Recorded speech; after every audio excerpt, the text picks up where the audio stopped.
Hello. Hey there. Did I interrupt your other meeting? No, I sent you an email that we were done, and I had forgotten that I had to log in to Zoom. So I sent you an email to give you that info in case you needed it, but it sounds like you didn't. Oh, I don't know. I must have gotten it. I just.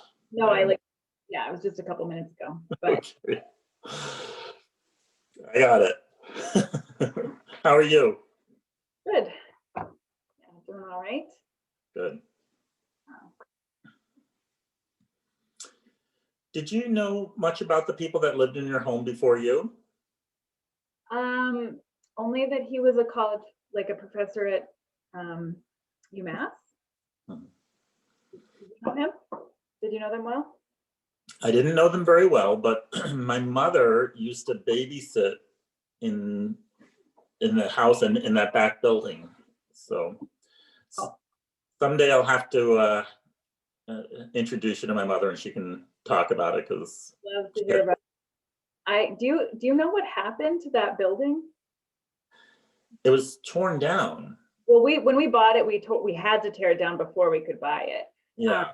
When we looked at it, it was like a dollhouse. Like one whole face of it had been completely sheared off. I don't know how that could have even happened the way that it was just completely so strange. Yeah, I don't know much about the building. My mother probably would, but it was beautiful. But it was from one side. yeah. And then Jamie set foot in the first part. There was sort of like an entryway and then the big part of the building, and he stepped foot in it and fell through. Oh wow. He went to, I can't even remember what he was doing. He knew he shouldn't go in there, but there was something. He didn't go all the way through, but his foot fell. Yeah. That's scary. Honor. Mm-hmm. It's really nice. Your hydrangeas took well. Oh yeah. Yeah, really well. I was like, oh, these might be bigger than I had expected, but they did. They're beautiful. I love hydrangeas. Katie. Hello again. Hi, Katie. Hi. Oh. For some reason, I picked up my phone and did something. I think Siri thought I was talking to her. Boy, this technology stuff, oh my God. Just saying that in the other meeting that I just can't keep up with the different login info for different meetings that I'm in and what I need to do to, when I'm the host, I have to sign out of my own Zoom account and my work Zoom account to get into the school Zoom account, or the town Zoom account, I mean. Mm-hmm. So when we do this, everyone that wants to come in, I have to admit them. They just can't come in automatically. Right. Do you want to make me co-host again, and I can admit so that you can. That'd be great. Yeah. Let's see if I can remember how to do that. There should be 3 dots over my. Okay.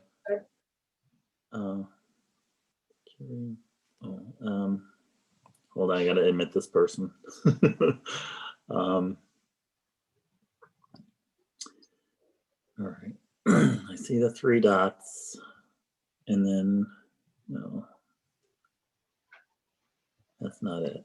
Are you on an iPad? It might also be the participants, and then. Okay, that's right. All right, go to.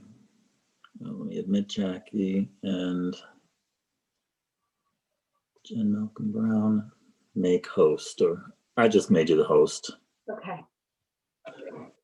I didn't see co-host until I hit host. Right. All right, so you got the admitting people in, correct? Yep. Thank you for doing that. Yep.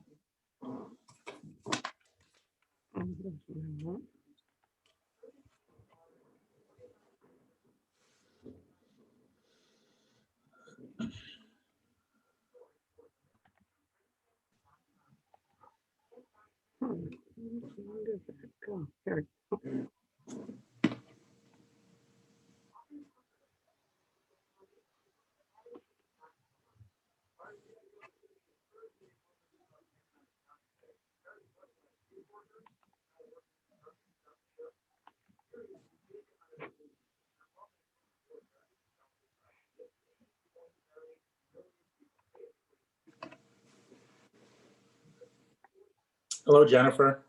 Hello, how are you? I'm good. How are you? Very good, thank you. Excellent.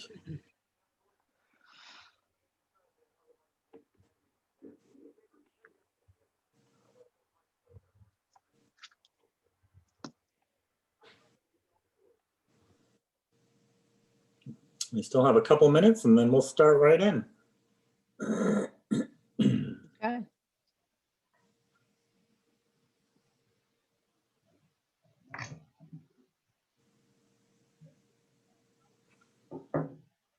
And Jennifer, just in case you need to know, Jen Malcolm Brown is sort of hosting. Well, she is hosting. Okay, So she'll be admitting people in and all that. great, thank you. No, thank Jen. It makes it easier on my end.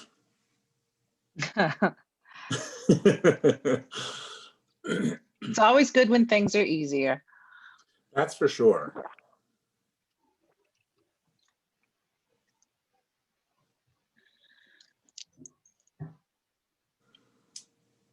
And it's always nice when we can work as a team, and that makes things easier too. Yes, I agree wholeheartedly.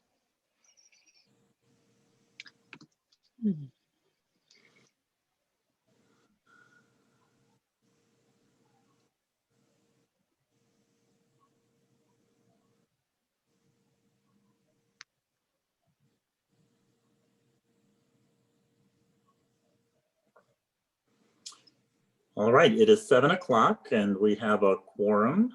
And so why don't we open the meeting at 7 o'clock? And first item on the agenda is public hearings. Any public hearings? And Jen, you'll be looking for hands and stuff. Excellent. All right, moving on, we're going to look at the reviewing the agenda and the calendar.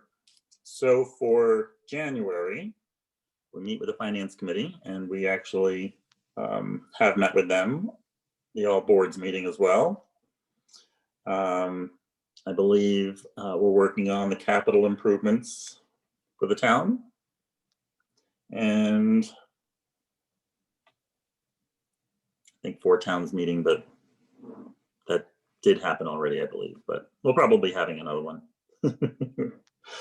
So that's good with that. And warrants, are there any warrants?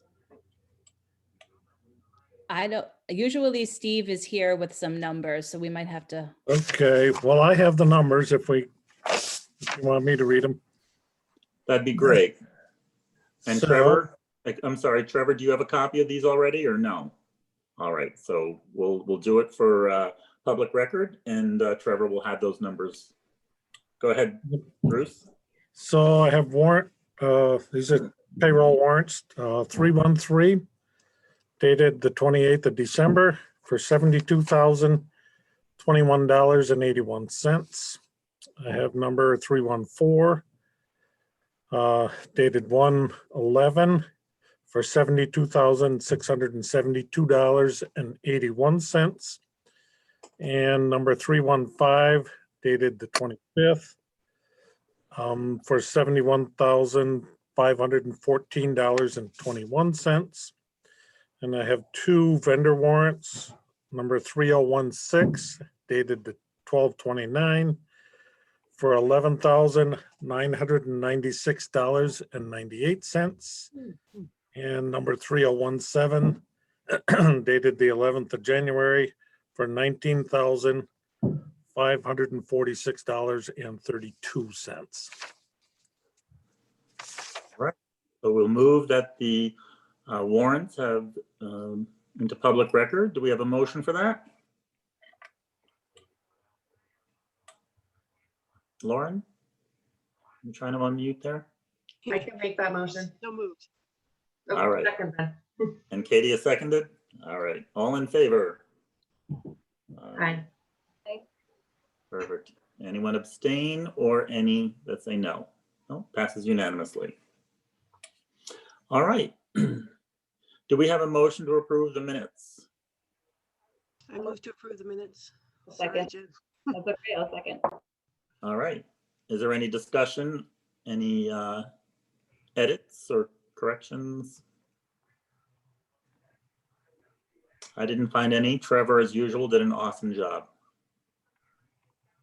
Okay, all in favor of approving the minutes? Aye. Hi. Okay. Any abstentions? Okay, so one abstention. Lauren? Anyone who says no? No, Oh, no, you agreed? I wasn't abstaining, sorry. Oh, okay. Steve? Are you a yes? You're a yes. Okay, passes unanimously. Thank you. The next item on the agenda is the update, which is the reopening plan. Is that something we could share on a screen and sort of glance through it? I know we all received this. What do you mean? Or- Do you mean, you know, the 5-6 plan? Yes. It, Or do you all I wanna- have is all I have is a draft schedule. Is that what you would like to see? Why Or I can just talk through it. It's up to don't you. you just talk through it? I think Trevor will make sure that you get a copy of this so it'll show in the records. Sure. Yeah, sure. I can Thank do you, that. Jackie. I mean, I have no problem sharing my screen, but it's just like a visual that I could talk through easily. No problem. Easily. Okay, so, you know, there's been some last minute developments with some staffing components in our 5th and 6th grades. And we've had to be a little bit creative in some of our planning to be able to offer a hybrid and remote component. And so that involves needing to hire a para to support some in-person learning. And it means that one of our teachers will be teaching a 5th and 6th cohort of in-person students during the hybrid time. And then another teacher will be teaching the remote students during the hybrid time. And when I say hybrid time, I mean 8:30 to 11:30, basically. Then the afternoon is completely remote for all students. And so there wouldn't be 2 cohorts there. There would be, I'm sorry, we have dueling meetings going on right now in my house. And so I'm sorry if you hear some background talking. Me too. What was I saying? Oh, the afternoons are fully remote. And so students will transition back into their regular grade level classroom that they're used to. And currently exactly half of our 6th grade and actually one more than half of our 6th grade and exactly half of our 5th grade are signed up for both hybrid and remote. It's split down the middle, 50-50 exactly. We've decided that the schedule will be this. Both 5th and 6th graders, no matter what their choice, will be involved in the same English language arts unit, which will this time be, for the first 6 weeks, will be focused around heroes. And they'll be learning the same standards, although, you know, there'll be a little bit of variation because of 5th and 6th grades have different standards, but they'll be invested in the same work within the first 6 weeks, culminating in some sort of special project. And that will be for a little more than the first hour. And then the in-person kids will go out and have social time outside, which is what a lot of people want for their children, to have some of the social components. They'll also have a mask break and a chance for a quick snack break while they're outside. And the virtual people will have a snack and have some sort of a social enrichment component, academic enrichment component during that time. When we transition back inside, the 5th grade teacher is actually going to be teaching both the hybrid, sorry, it's really loud, the hybrid and the remote kids at the same time, just like kind of how our pre-K to 2 teachers operate right now. And I'm going to be teaching the in-person 6th grade social studies kids, and the 6th grade teacher will be teaching the hybrid social studies kids. And that's for a little bit, about an hour. And then we transition home. And then in the afternoon, Amy's going to teach all 6th grade math, and Laura will be doing her own schedule with her 5th graders like she normally does. So it has been a lot of planning. And for me, it's been a lot of hours trying to figure out how I'm going to manage everything due to some last minute things that have come up. As you can see, I'm teaching, so it's like an all hands on deck moment that I keep on saying I'm really trying to come up with an equitable, meaningful solution to everyone involved. And it's the best I got right now. Just want to say before you go on, Jackie, I'm sure everybody knows this about you, but I'm going to state it anyway, that Jackie, because she is so dedicated, has spent countless hours, extra hours on top of her regular principal work, trying to make this work, giving up her time to teach the kids. I know that's something she loves, but it's in addition to being a COVID-19 principal. So I just really want to make sure everyone listening knows how hard Jackie is working, and I want to applaud her dedication and her positivity. Thank you.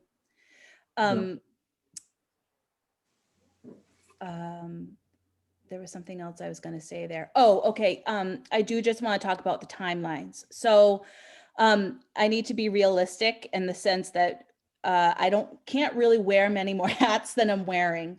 And there's no way we can have this ready to go by the original date, which was next week.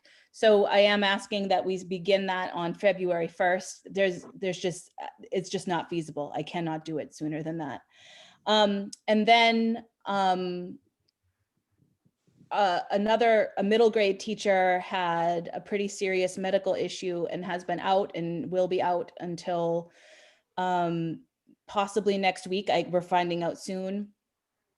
So this, combined with a middle grade teacher not able to begin the planning process for 3-4, makes it where it is, it's not even easy to even come up with a plan yet for 3-4 because I don't have the people I need to make the plan. And so because of that, I'm requesting that 3-4 not start until after February break so that I have time to work. There's only 2 teachers involved in a plan for 3-4. And if half of them are gone, then it's kind of hard to come up with a plan. So I'm requesting that date not be until after February break because I don't know how I could do it. It's just not feasible. And what I would do is then send out the survey for that those 2 grade levels and have their informational meeting. I just had the 5-6 informational meeting last night. The 3-4 informational meeting would happen then at the beginning of February. Because in the perfect world, I want to have the meeting and then the survey. But when time is tricky, it's hard to do that. So that's what I would do for 3-4. I would have the meeting first and then give the survey and see the interest from the grade levels. And Jackie that's had it. So if proposed you this need- to me. Yep, I fully support what she's proposing to you. Great. Thank So you. I know I kind of talked in circles and it was also hard because someone else was talking. So if you have questions, please ask them to me and hopefully I can answer them in a better way. All right. Do we have a motion to approve the opening plan? And then we can have a second and then further discussion. I move to approve the reopening plan. Okay. Second. Okay. So I just have one clarification. So in the opening plan that you sent us, it looks like the 3-4, we would be looking at a February 22nd date. We'll go with that. And if anything changes, of course, you've certainly been keeping us informed and posted. We can always modify if we have to. I'd like to mention a couple things. I do think, you've given us a really good, solid plan. I know that you've had to be very flexible in how you've managed the plans that you've already had. I think the piece that you mentioned about students being together outside is very key. I think the social and emotional piece of this is very important. We can all talk about learning. Learning begins with the basics, and I think that is very key. So I appreciate the fact that obviously you're very cognizant of that, but I just want to recognize that. Jen? I also just want to say I was at the informational meeting for parents last night. And just want to share with the committee that parents were overwhelmingly really supportive of Jackie's effort in figuring this out and the staff's effort in figuring this out.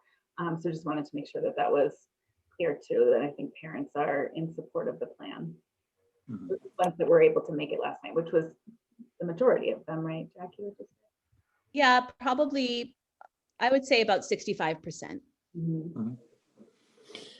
Right, and I think, there, people may have differences about, moving forward, but I don't think any of us can say that, you haven't put a lot of effort into it and really trying to look at a lot of different pieces to this. Okay, do we have any other questions or comments? Okay, there is a motion and a second on the table. All in favor? Aye. Aye. Okay. So that's all of us. That's unanimous. There's no opposition and no abstentions. All right. Thank you very much. And good luck with all of that. Keep us posted. Next item is new business, MCAS resolution. Jen, did you want to talk to that or? Sure, I can. Thank you. I also have a copy of a letter that I took, creatively plagiarized or borrowed from Amherst and then adapted it for an elementary only for Irving School Committee, which voted to send an MCAS resolution letter. So given all of what we've been talking about, remote learning, hybrid learning, kids being homeschooled, since last year, we have been in a state of flux, shall we say. And I agree with Dan and what Jackie said about the social emotional piece being key. And we have limited time in school. And, it is my feeling and the feeling of many other educators in Massachusetts that we need a moratorium on MCAS. And so we've been talking at all the school committees as well as at the Joint Supervisory Committee meeting last week or the week before, that we're asking our governmental bodies and peoples to have a moratorium on MCAS and possibly even to look at perhaps some other ways of assessing learning for students moving forward. So I know Dan had a template. I created a template for Irving. So it doesn't matter which one we use, but I do think it's important that we let the people at the state level know what we're thinking here. And I believe the template is basically just saying we want a moratorium. Is it for 3 years? Is that what you're asking for in that? Okay. Mm-hmm. Yes. And go ahead. I do have it if you need me to read it, but Yeah, why don't you read it? Do you mind reading it Okay. out loud and then we can vote on it? No, I used to teach kindergarten. I love reading out loud. Awesome. Thank you. I need my glasses. So this was the one I drafted for Irving today.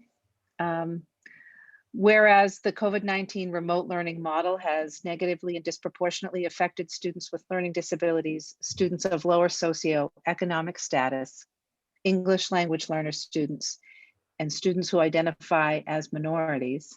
And whereas the social and emotional trauma, both individually and collectively, has yet to be truly realized in the students who have experienced the shutdown of their local school buildings and separations from their peers and supportive adults.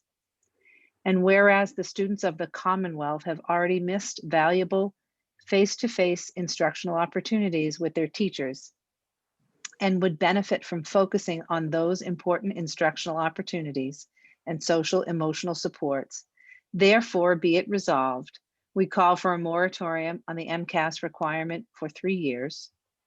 We further call for a moratorium on the use of MCAS results to make other high stakes decisions about students, educators, and districts for 3 years. And finally, we call for the establishment of a statewide commission and local task forces to pilot alternative approaches and reassess the state's approach or goal setting, student assessment, and evaluation. And that we would recommend sending to Governor Baker, Mr. Pizer, Commissioner Riley, and then Senate representatives, and as well as the joint education chairs, Jason Lewis and Alice Peisch, and Senator Comerford. And I believe it's Representative Blaze. So I will say that was more eloquent than what I had said the last meeting. So I will motion to approve the letter to be signed by the Shutesbury School Committee. Is there a second? Second. All right, Jen seconded, and all in favor? Can I actually make one point of discussion and maybe an edit to it though? Yes. Just the piece about identify as minorities, is it possible to say something there like impacted by racial disparities or some other, that's the only piece that I would just adjust the language on maybe. Can you send me whatever, I like that language. If you send it to me in an email, then I'll forward the Word document and your edit to Pam and she can draft the letter. Okay, thank you. Okay, so I think we all pretty much have the gist of it. There might be a little bit of tweaking of the language. So with that amendment, are we all in favor? Aye. Okay, so that passed unanimously as well. All right, next is the memorandum of understanding. Have we made some? Do we have anything to I report on that? believe we have a draft, but I spoke to legal counsel today and we haven't heard back from the MTA representative on behalf of the teachers union, the seesaw. So we do not have one to vote on as of yet. Okay, and so there won't be any need for any executive session this evening as well. I think we had that reserved in case, or do we? Well, we have finished that piece, but we're starting the next piece of the 3-year contract negotiations. So at some point, we'll need to talk about that. Okay. All right. Yeah, just to, our next meeting is on February 8th, so. Okay. So why don't we leave it at this? I guess to the 2 representatives or either one of you, if you ever feel the need of having an executive session to discuss where we are or progress or have any questions, just reach out and we can make sure that we post it. And even though it's an executive session, and we still want to make sure that we go through all of the hoops. All right. Does that sound good? All right. Thank you. Yeah, and I think it does sound good as long as there's no guidance that the committee wants to give us before we enter into those conversations on the 8th. So if the group feels fine with us carrying forward and then responding, that's fine with us, I think. Is that fair to say, Katie? Okay. All right. Next is the homeschool application.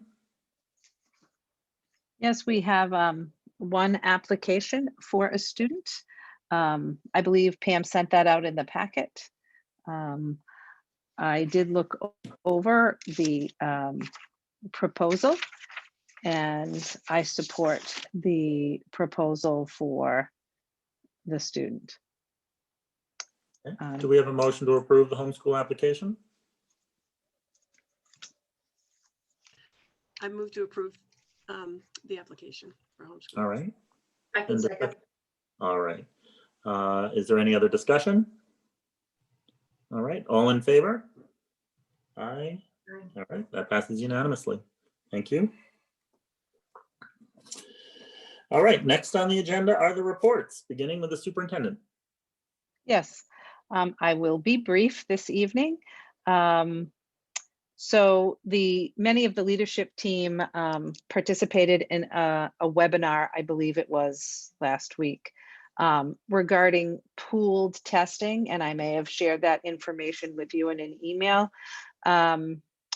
So the Department of Elementary and Secondary Education and the Department of Public Health in Massachusetts are looking to introduce a COVID-19 screening testing using what they're calling pooled strategy. And the webinar gave us an overview of the testing strategy, what the state's early launch is going to look like, reporting and consent requirements, and then the role of the testing service provider, as well as required preconditions for districts and our responsibility after the 6 weeks. So pooled testing, for those of you who aren't familiar, involves mixing several test samples together in a batch or pool, and then testing the pooled sample for COVID. And it's a once a week at least test. It's a nasal swab test. Results are anywhere from 24 to 48 hours. If the pooled test result is negative, all individuals within the pool are presumed negative. And if there's positive, then we need to do follow-up testing. Individuals in the pool would quarantine until they're retested, and we would use what DESI's recommending is the Abbott Binax Now Rapid Point of Care. So we all said that we were initially, we filled out a survey saying we were initially interested, but there are some costs to that. I believe it's $5 a swab, and that's a minimum. We also need or can purchase an on-site testing coordinator or manager, specimen collectors, a courier to take the test from school to lab. And so after 6 weeks, the district is entirely responsible for all of those costs. It was interesting to hear larger districts spoke that have been using it, but they spoke about their family outreach team and their, nursing teams. Not exactly that in Union 28 or some of our Western Mass towns. So that was interesting to hear. So we are moving forward with interest, and then we will see where that takes us, because we don't have any of those teams, and maybe Jackie and I could courier, but probably not. So we haven't gotten any further information since we filled out that survey at the end of last week. I will keep you updated when we hear back from DESI, and we will keep you updated during the process. If anyone has questions, I can take them now on that, or I have just a couple more updates for you. I think Steve is waving his hand. I think Steve has a question or a comment. It's a Yep. question, because I know Amherst is trying to do the same thing, and we were just discussing it a few minutes ago at the regional meeting. And wouldn't each school have to be its own pool? Because I know that was the issue in Amherst, was that the high school is the one site right now, but if in order to do it, they'd have to qualify each other school. So we'd have to have all 4 schools qualified and not do it as one region. Yeah, well, in DESI land, we don't, Union 28 doesn't exist as a region, so we would have to do it for each Union 28 school. So Shutesbury for Shutesbury, Leverett for Leverett, etc. Anything else about pooled testing? Also, DESI has decided that this year would be a super great year to do some monitoring and reviews. So we are participating, because we have to, in an education stability review. Part 1 is this year, and then the rest of it will be, I think, in 6 years. And so we had to submit lots of documents relative to our registration process, regarding homelessness, foster care, and military students.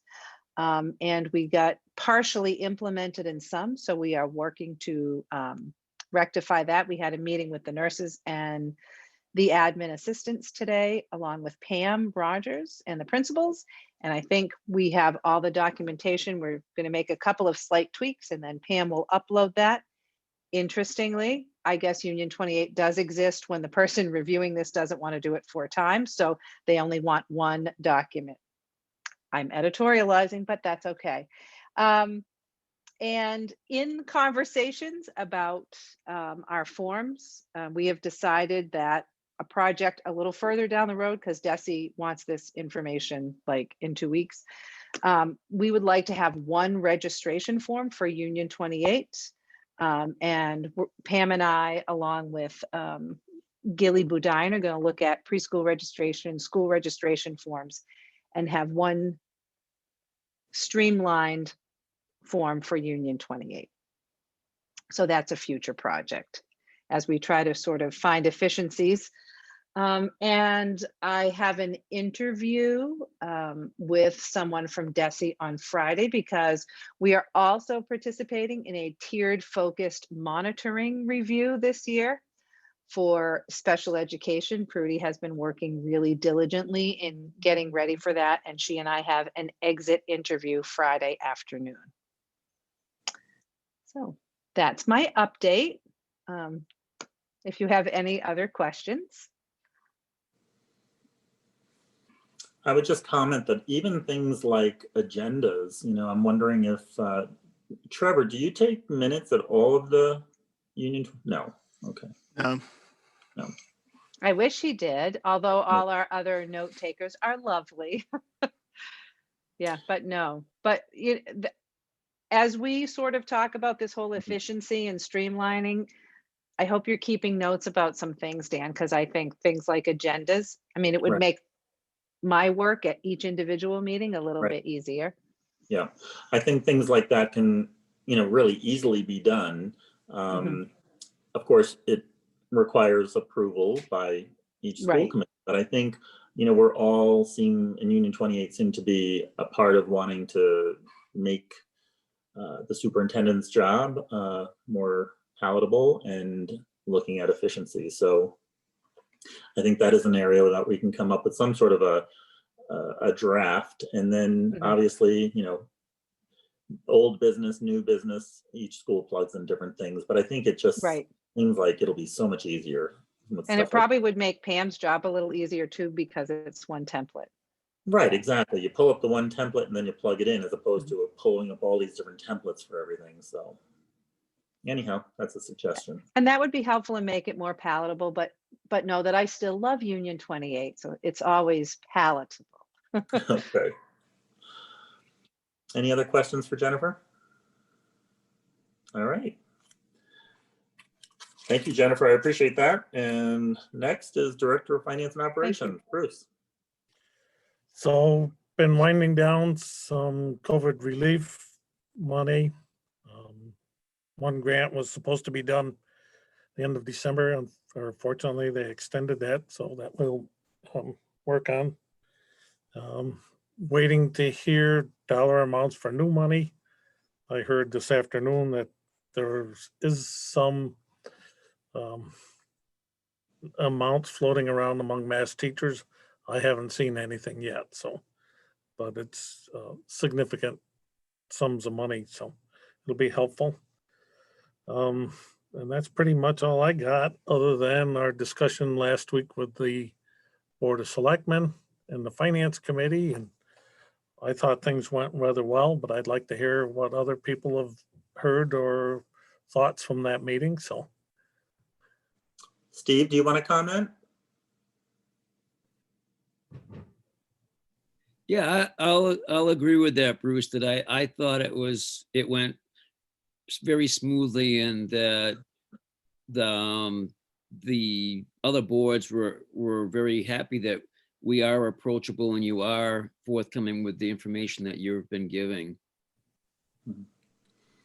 And I think we came in with a reasonable budget this year, so. Yeah, I'd like to just follow up also that I think, Bruce and Jennifer, you got a lot of accolades for being, transparent and having information readily available. Everyone, that was at that meeting, being able to answer questions without people, feeling uncomfortable. I think all of that was great. I will bring up that one piece that had come up during the conversations was about, school choice money. So I'd like to be able to put that on the agenda as to, maybe ways that we can use that money to support or enrich the Shutesbury Elementary School and our programs. Probably not to supplant money from the budget, but certainly there is some monies in that account, and it'd be great, for Jackie, who's nodding, and Bruce, I know, and Jennifer, to think about ways that we can use that money in a very productive way. And I think that would also be very, or looked upon very favorably by the Finance Committee and Select Board as well. Well, and like I've been saying to several people, it's like, it was an experiment when we tried this a few years ago. And we didn't really think then what we were going to do with that money. And now we have a have lot. So, Right. it's just, we just haven't had, it hasn't been appropriate. Like we haven't thought of it because we haven't had to, but now we do. Absolutely. And I think, that, as because Jackie, you were there, but that's sort of what we explained, it sort of was, we didn't know what was going to happen, whether we were going to have students who were choosing to come here. Also, I know Jennifer and Bruce were great in being able to get, students of teachers who come here to be able to use, school choice money coming into our district in that way as well. So, the money has arrived or is there. It's really because of a lot of diligence and hard work. And I think being a school of choice has been, positive in many ways, including, bringing in different people and people who really want to be a part of the community. So, so if we can, I think we can put it on the agenda, but I think more importantly, for the three of you to really think about ways to utilize that money in an efficient way. And again, without I don't want to use it to pay a teacher, but certainly we can use that money for things, and you guys think about that. Okay. Yeah, I did make a note for our next agenda to have that on as a discussion. And I will put possible vote in case we want to vote earlier rather than later. But Jackie, Bruce, and I can get together before next month and come up with a list. and I agree with you, Dan, that to use it to supplement the budget, and we see it in our other districts, is just, sometimes it's, if we use a small amount, it can be sustainable, but some of our other districts, it goes up and down, and that's not good budget planning, I think. And just so you know, or I can give you information, as of the 31st of December, we had just short of $198,000 in that account. So we have, like Jackie said, a significant sum of money that we can use to do some good things with. So. So thank you very much, and we'll look forward to seeing your recommendations at the next school committee meeting. Okay. Sure enough. Excellent. Thank you. Bruce, was there anything else that you had? No, I'm just, I'm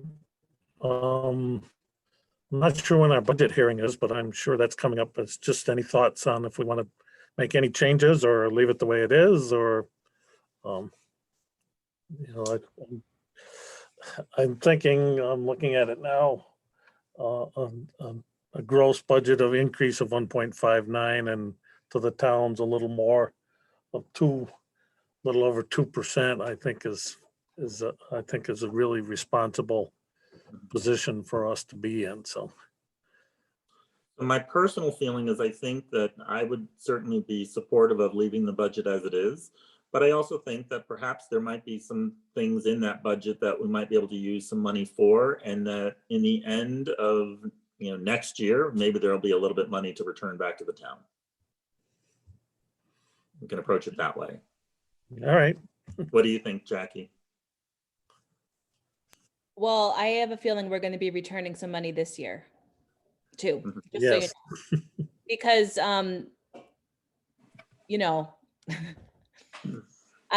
we're very conscientious in how we spend, and we were really scared about not being funded. And now that we're getting funds and we have support, then what I was careful about is now bonus. So we're going to have plenty of money this year for sure, and we're probably going to give some back.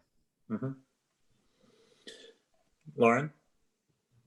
I just want to say that I feel like this approach has worked well for us because it's cautious because, to make sure that we're covered with what we need. And then we return money to the town, which we've been able to do.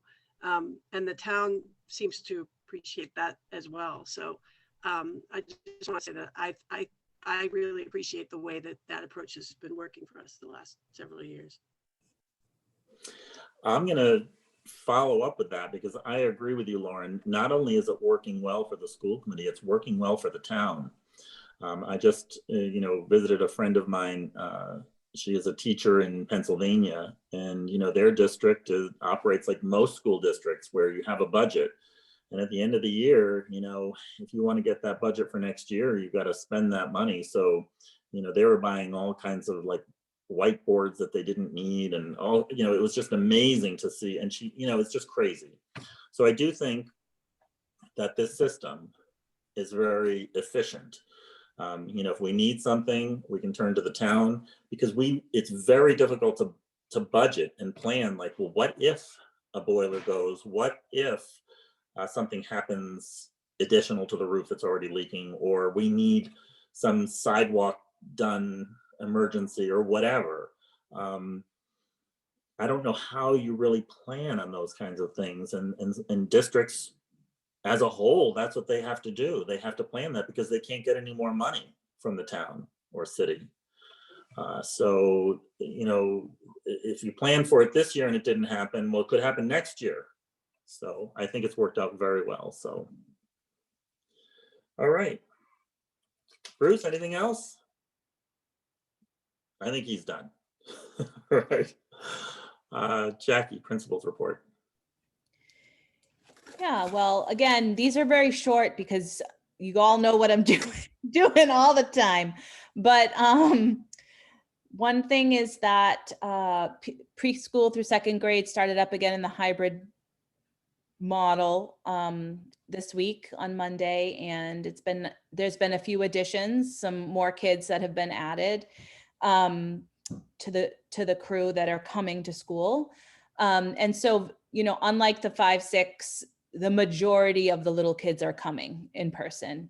I think there's 2 students in kindergarten that are remote. There's about 5 in first grade, but it's a large class.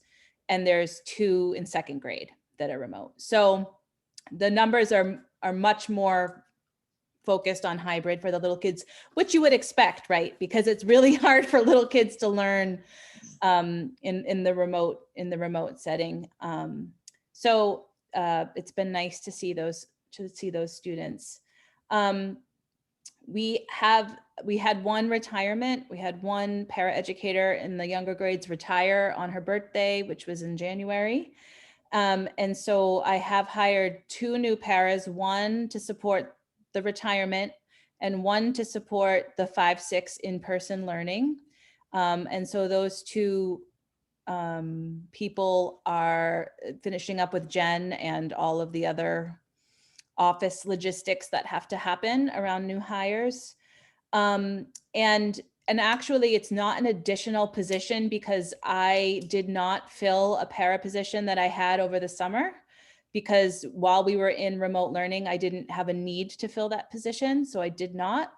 So it was actually we actually had an open position unfilled that I just filled. So, so it's not actually any more money right now. And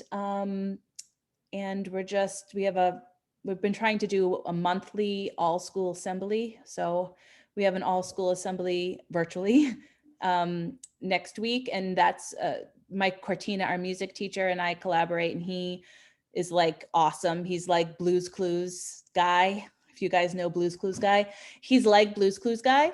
And he is really fun and exciting, and he has all these like special effects, and he sings with them, and it's really fun. And we do some songs and a story, and we usually do freeze dance and things like that, and the kids really enjoy it, and it's really nice to see everybody, and it usually makes me teary because I really miss seeing everyone together. So so that's really what's up with us. All right, keep up the good work. Thank you. Steve Amherst. Oh, hi.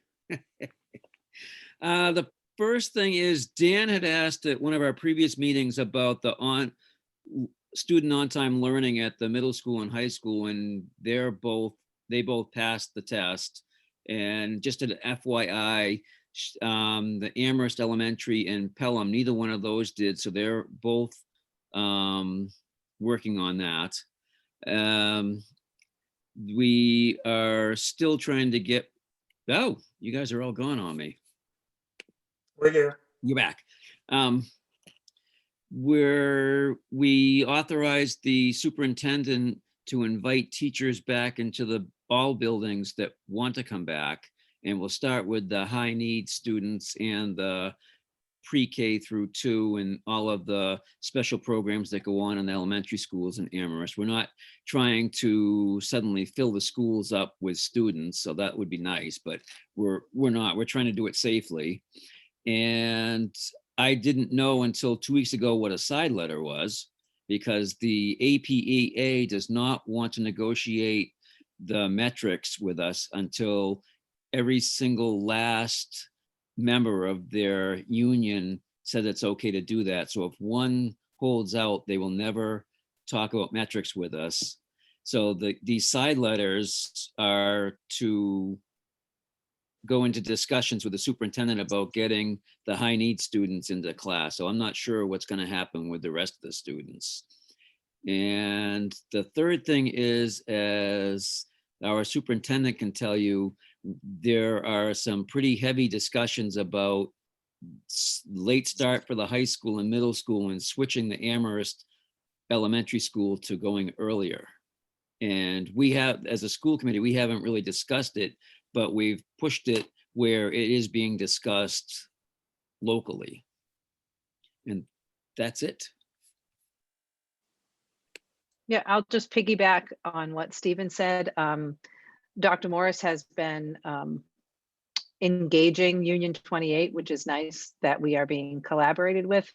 And not just myself, but Bruce Turner and Jackie and Annie Foley-Ruiz, who's the interim principal over at Leverett. And so it's important that I think that the region hears our feedback and the effects that this would have for our 2 schools. So, you know, I'm thankful that Dr. Morris has reached out.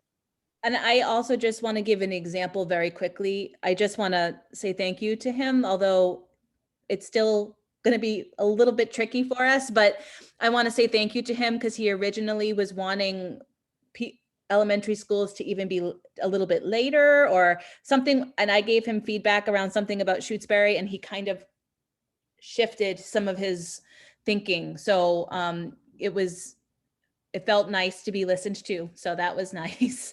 Because it does affect us, and what he does, we are tied in with them because of the bus situation, and it's actually we kind of have to be. so anyway, yeah. Yeah, so for the past 6 years, I have been very adamant that Shutesbury and Leverett were not okay with changing the start times because it would affect the 2 elementary schools. But like Jackie, you mentioned that now that there's only one bus carrier, that it may be possible that it can happen. So I gave them a half thumbs up as far as looking at the late start. I mean, the reality is if they do it still, Steve, it will affect our start time by going earlier by possibly 15 minutes. That's what it's looking like right now. And then it's obviously would then affect our ending, but we're not sure what's going to happen because it's not even approved or anything, right? So. And I do think, Dr. Morris is reaching out, and we're going to try and set up a time for Dr. Morris to come along with me to talk to staff, and then town hall type meetings if families are interested in that. So again, nice to be collaborated with.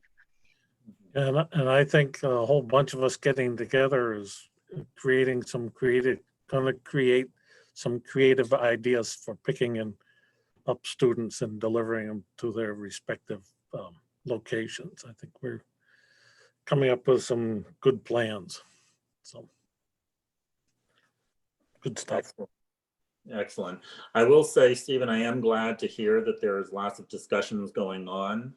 I believe with the Northampton School Committee, there was a vote to change the start time without a lot of those discussions, and it is not looking too good. So you need to look at all of these issues and concerns before you pick a time and vote on it. So thank you. Anything else from Amherst? Okay. I don't have anything from the collaborative. We had our finance committee meeting this week, and we have our meeting next week. Union 28, I don't think we have anything there either, right? Well, you had brought up, Dan, a little bit about the efficiency conversation. So I think that's worth bringing up here because one of the things that was brought to our attention at the Union 28 level by Jackie and by Lisa Candido, who is the principal over at Irving, is how glaring the extra challenges of the how do I want to say it, each individual school managing so much on their own puts on to all of the administration. And so they were asking that we start to think about ways that we can create efficiencies within the union so that things are not done 4 times over. For Jen, for the principals, for, to just run more efficiently. So it was just an initial discussion, but it was really helpful to have it brought forward to us so that we could really start that conversation and really start thinking about it. Because I think that it can benefit everybody if we're thoughtful about it. Seems that everybody's kind of on the same page about it. So if we can be thoughtful about what ways we can combine forces, I think that could really be beneficial to everybody. So that was a primary topic of conversation. Thank you. Jen. And just adding to that, for people who weren't in the Union 28 meeting, the ability not only to have efficiencies, but to share expertise and resource of staffing. Is that right, Jackie? Like to be able to share people with certain skill sets that would be really great to have across the schools of Union 28. And we talked about the real need to be able to establish specialized programs that we can't do as one school, programs for all types of things that you would get in a larger district where you could pool expertise and create really solid programs. What we have to do now is create individual programs for individual students, and that is very hard to do.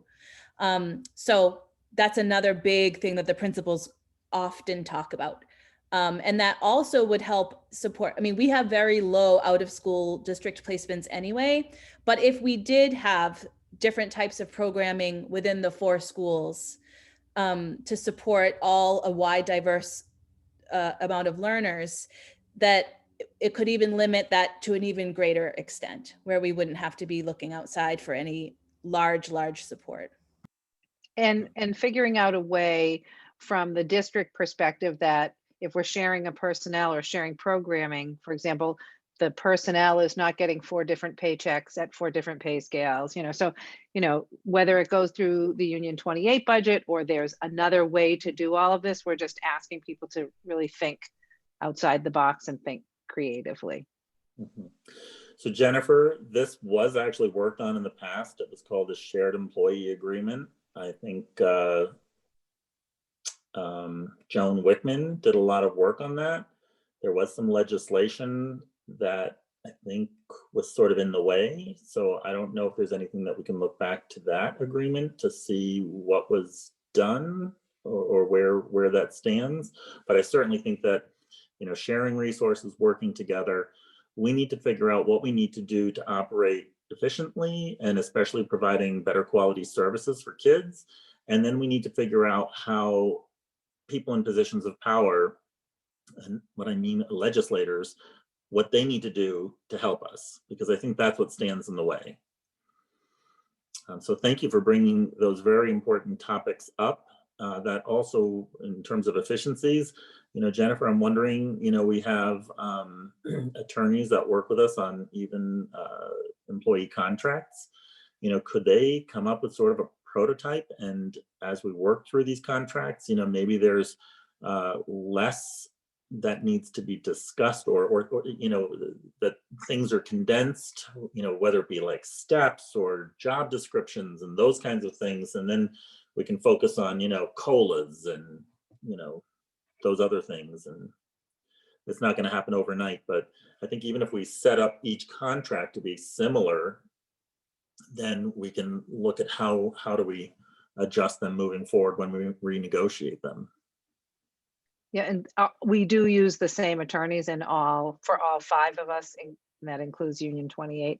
So I think that's a great idea. And, you know, I can connect with Adam, and then when we meet in March, I think that's something maybe that the joint supervisory could recommend moving forward. Right, and again, each school committee will be voting on the contract. But if we're all using a very similar standardized contract and even, you know, job descriptions and things like that, I mean, it's just going to make it so much easier for especially you. And we've done it before. I think we did it when Ed Eval came out, remember, with all the new requirements. I think all of our Ed Eval language is very similar across Union 28. So I'm adding it to my list. Great. Thank you. I'd like to say too, Dan, that any consolidation we do would help my department also, because literally we have to do everything 4 times and 4 times. And you know, in New Salem, Wendell, we do all the onboarding with health insurance and that kind of stuff. With all the individual towns, each person has to go to the town. And sometimes with part-time treasurers and part-time people, it's not easy to get your, you know, your tax stuff and your health insurance stuff delivered in on a timely fashion. So whatever we can think about to help us out, I think would be very, very helpful. So. Well, at that Union 28 meeting, I think it was Lauren that brought up the fact that, you know, you all know your jobs better than we do. We can help you and support you and try to move things forward in a way that supports you. But I think you kind of need to tell us what you need us to do or what you need. Okay. But even, for example, I know with the budgets, you know, if you find one format that seems to be working well, maybe you try to switch over to that format for every school. Maybe you're already doing that. Yeah. Okay. All right. So thank you for bringing up Union 28 stuff. I really appreciate that. That was a really important topic. All right. So next on the agenda are policies. These are all first reads. So I think we can probably go through them fairly quickly because it doesn't require any votes. So no motions and seconds here. But why don't we start with the first reading on policy BEDH, public comment at school committee. Has everyone read that? And is there anything that you'd like to edit or change? And I can also leave it that if you find something, you can also forward it to Jennifer or anyone on the policy subcommittee, and then we can have that in there, or at least brought forward before we actually have the first vote. Okay, so I'll just go through the next one. IHBEA, English Learner Education.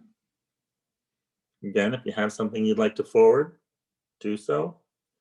JB, Equal Education Opportunities. And JBB, Educational Equity. CH. And those are all required, just so you know, for our education stability review, which is why, and they're newer, so we brought them forward. Great. And CHCA, Approval of Handbooks and Directives. So today is first reading. If you haven't had an opportunity to read them, please do so. Any edits, suggestions, thoughts, you can bring them with you to the next meeting when we have our first vote, or you can forward them to anyone. All right. Next is future business, and we have lists of different meetings. All of that you'll be notified about. Is there anything else that we would like to bring up or discuss or mention, talk about? I'm just curious about the dates. Why there is there a conflict? I know that I have a conflict on the 11th, so would only be able to make the 25th. Oh, okay. All right. Jen, thanks for pointing that out. So do we want to look at those two dates and make a determination now? That will probably be very helpful for Pam as well. I'm going to look at the calendar for me. We'll want to look at your own calendars. I guess we're looking at whether we want to have it on the 11th or the 25th. Is that right? So I'm free both days. So the 25th sounds like it's better for you, Jen. Is that right? Okay. How's the 25th for everybody else?